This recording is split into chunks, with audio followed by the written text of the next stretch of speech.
Malgré toutes les opportunités qu'on dit qu'il y a au Cameroun ou alors en Afrique en général, on observe que beaucoup de jeunes peinent de plus en plus à atteindre l'indépendance financière.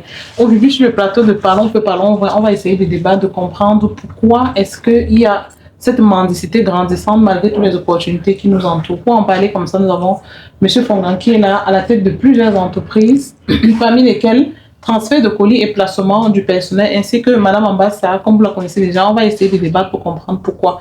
Selon vous, M. Fongan, qu'est-ce qui peut expliquer aujourd'hui, avec la panoplie d'opportunités qu'on a, on dit bien que le Cameroun est une terre d'opportunités. On a vu même dernièrement avec ce séminaire qu'il y a eu. Pourquoi, malgré toutes ces opportunités, on a l'impression que les jeunes continuent de mendier? Ils sont toujours éternellement dépendants. On voit des jeunes de 30 ans qui vivent encore en famille aujourd'hui. Quand on leur pose la question, ils disent qu'ils n'ont pas les moyens. Comment est-ce qu'on explique ça? Qu'ils n'ont pas les moyens alors qu'on a plein d'opportunités autour de nous.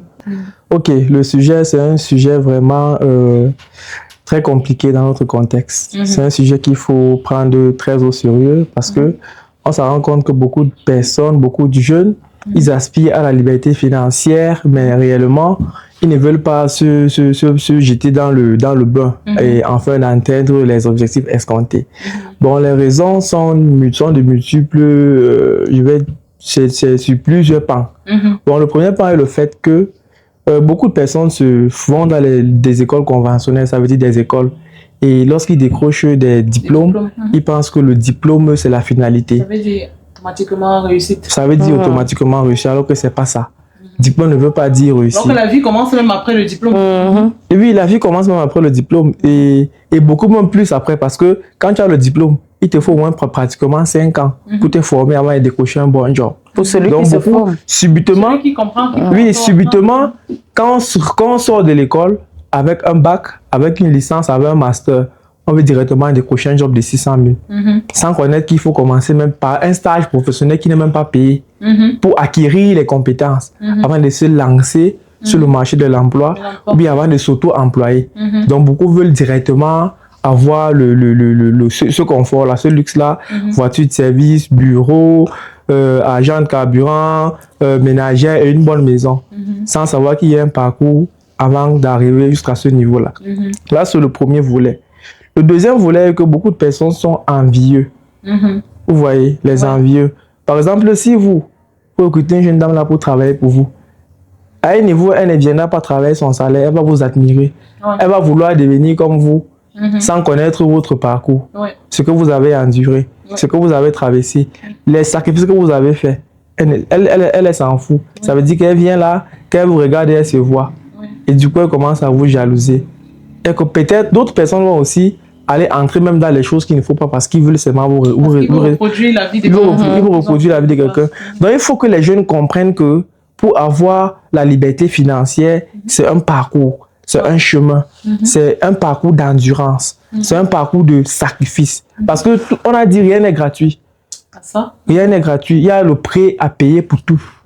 Ça veut dire que si c'est que tu veux de l'argent, tu dois payer le prix. Et le principe est simple. Si tu as une idée, tu implémentes l'idée, tu persévères, tu auras le succès. C'est tout. Madame Ambassa, qu'est-ce que ça vous évoque? Cette multitude de jeunes qu'on a aujourd'hui qui n'arrêtent pas de se plaindre. On a des jeunes, des vieux, des vieilles, des gens de 30 ans, 35 ans, 40 ans qui jusqu'aujourd'hui continuent à tendre la main. Ils sont éternellement en train de tendre la main, en train de demander de l'aide. Pourtant, on dit que dans notre environnement, on a tellement d'opportunités. Comment est-ce qu'ils font pour ne pas saisir ces opportunités-là? Avec l'avènement des réseaux sociaux, c'est clair que beaucoup de choses, ça a facilité la fainéantise de notre jeunesse. Parce que moi, j'aime dire que la jeunesse actuelle est fainéante, paresseuse, qui ne veut même pas cultiver le culte de l'effort un tout petit peu. Non, jamais. Il suffit qu'on se lève le matin, on a mis notre connexion de 100 francs. On peut entrer dans Facebook, déposer les commentaires nauséabonds sous les posts des gens pour insulter quelqu'un qui mange 3 fois par jour.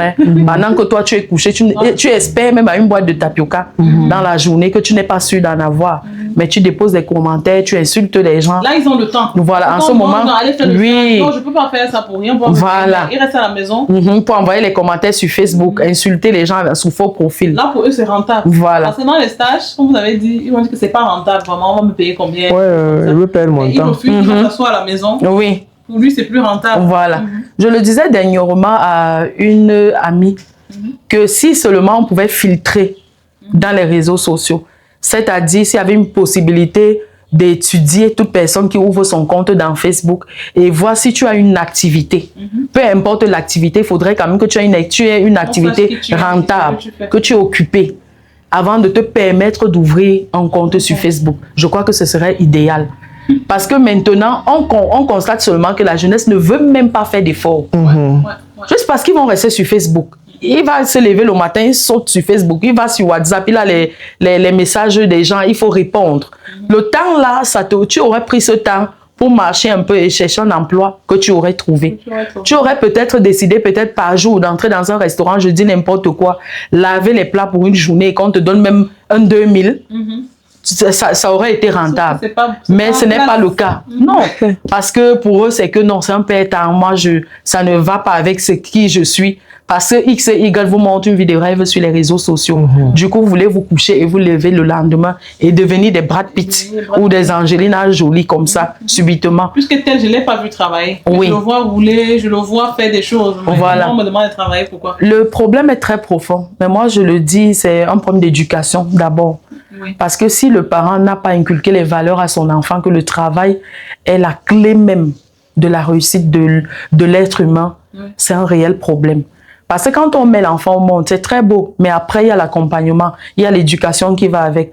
On ne fait pas venir un enfant dans ce monde pour le laisser comme ça. Vous allez dire, j'ai payé les études, et maintenant, s'il ne va pas chercher le travail, ça ne m'engage plus. Mais non. Que cet enfant, vous devez toujours l'accompagner, même jusqu'à ce qu'il ait une épouse, il ou elle, soit l'époux ou l'épouse de quelqu'un, vous continuerez à jouer votre rôle. Donc, il est très important d'apprendre à l'enfant que pendant même que tu es encore dans ton cursus scolaire, au secondaire, tu dois déjà apprendre à faire les petits jobs. C'est pourquoi nos frères de l'Ouest ont toujours l'avance sur nous. Ça, il faut le dire. Moi, je le dis toujours haut et fort, que eux, ils ont compris le système depuis. Parce que quand vous allez voir un parent de l'Ouest, l'enfant va à l'école, mais quand l'enfant rentre, enlève la tenue, il a le plateau d'arachide. Oui, sur la tête. Le week-end, l'enfant a sa brouette. Vous pensez qu'ils sont idiots? Vous pensez qu'ils n'aiment pas leurs enfants? On fait souffrir l'enfant. Mais non. Non, comment on a... Mais non, ça c'est inculqué à l'enfant. Voilà. Ça fait partie de l'éducation. Effectivement. De la vie. Ça fait en sorte que si le père décède, même pendant que l'enfant est encore au secondaire, cet enfant, j'en ai vu, qui arrivent à payer les études comme ça, sans toutefois appeler un oncle ou une tante. Parce que papa a initié dans une activité, peut-être l'arachide ou alors les prunes et le plantain. L'enfant, à travers ces prunes et le plantain, paye sa scolarité. Donc très tôt, il comprend que je peux gagner l'argent. Paye sa scolarité et continue à faire ses études sans problème. Ça, c'est ce qu'un parent devrait faire. Et maintenant, quand l'enfant a peut-être obtenu le bac, sachez également orienter les enfants vers les formations professionnelles. Parce que parfois, nous, on est figé pour les bureaux. Mon enfant va faire le concours de l'ENAM. Il faut qu'il sorte, il aura un bureau comme ça. Ça ne marche pas toujours. Si tout le monde devait viser le bureau, les qui devraient donc être dans l'auto-emploi. C'est ça. Les qui. Donc, raison pour laquelle, quand l'enfant a le baccalauréat, maintenant, on doit être pragmatique. Vous essayez de regarder qu'est-ce que l'enfant excelle dans quoi. Parce que quand l'enfant grandit, vous voyez quand même ce dans quoi l'enfant est plus attaché. Vous orientez l'enfant là-bas et puis après la formation, voilà qu'on a un enfant qui peut même s'auto-employer. Il n'a pas besoin d'être employé quelque part. Ça, c'est aussi l'accompagnement qu'il faut.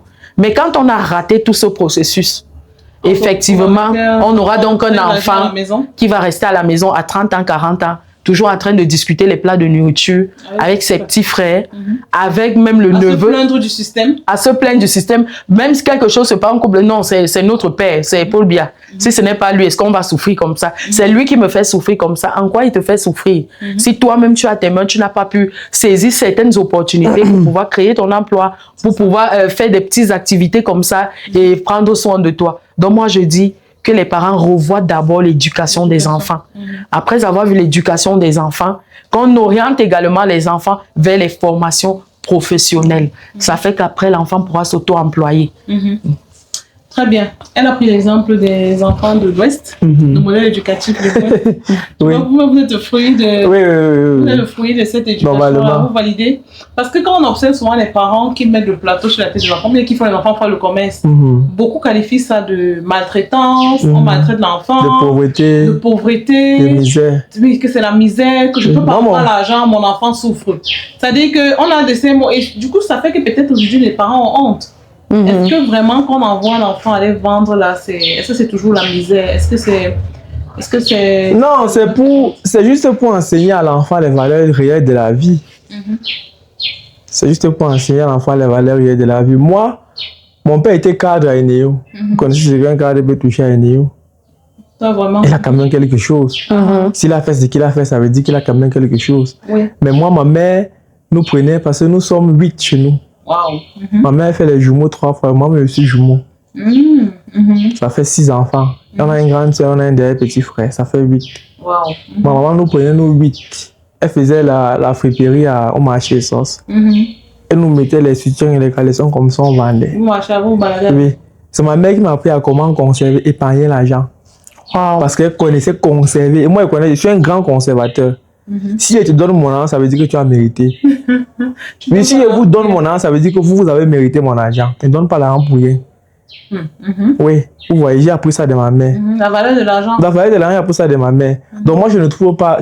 Moi, je me dis aujourd'hui que si on ne nous avait pas appris à chercher l'argent comme ça, c'est qu'aujourd'hui, moi, je devrais être rien. Oui, puisque tu as appris ça. Vous voyez, parce que les gens, ceux avec qui j'ai grandi, dans le même environnement, je peux dire qu'on était même plus aisés que eux. Aujourd'hui, eux-mêmes, ils ne font rien. Parce qu'on ne les a pas inculqué ces choses-là. Quand on partait vendre, ils se moquaient de nous. Pourtant, en parallèle, vous étiez à l'école. Je partais à l'école. Et quand les vacances arrivaient comme ça, mon papa nous appelait nous tous. Il nous donnait un fonds de commerce de 15 000 chacun. Moi, il vendait le savon. J'achetais un morceau, un carton de savon, je posais devant la maison, je vendais. Le week-end, quand on fait canton, on partait vendre des soutiens. Nous tous, avec mes soeurs, mes frères. Tu es encore petit, tu es encore naïf. Parce que quand l'enfant est encore naïf, vous avez la possibilité d'insérer des trucs dans son cerveau. Exactement. Vous voyez un peu, non? Un enfant qui a 17 ans, 18 ans. Tu ne peux plus rien lui dire. Non, même un enfant de 15 ans maintenant, tu ne peux plus rien lui dire. Parce qu'il doit même plus tard que toi. Il y a des maisons ici, on ne ferme plus la porte. Ah bon? On laisse la porte ouverte, on sait que l'enfant est encore il est dehors. Les parents sont couchés. Le père s'en fout. Les parents rentrent avant. Le père s'en fout. La mère, il y a des maisons où on ne fait même plus à manger. Parce que tout le monde s'en fout, on vit comme au Texas, chacun part de son côté, on sait comment on va se regrouper dans la nuit. Parce qu'on a perdu ses valeurs. Toutes ces valeurs ont été perdues. Donc il faut qu'on revienne à la base, à la source. On revient à la source et on revoit ce genre de choses. Vous voyez même que de nos jours, les mariages c'est compliqué. Ouais, ça c'est ça se répercute, c'est compliqué. D'avoir une bonne femme, même si aujourd'hui votre enfant veut se marier, vous allez réfléchir que mais il veut prendre même la fille de qui? C'est ça, ouais. Parce que quand vous partez même chez des gens, même pour vous accueillir, même les enfants, l'accueil même d'abord est bizarre.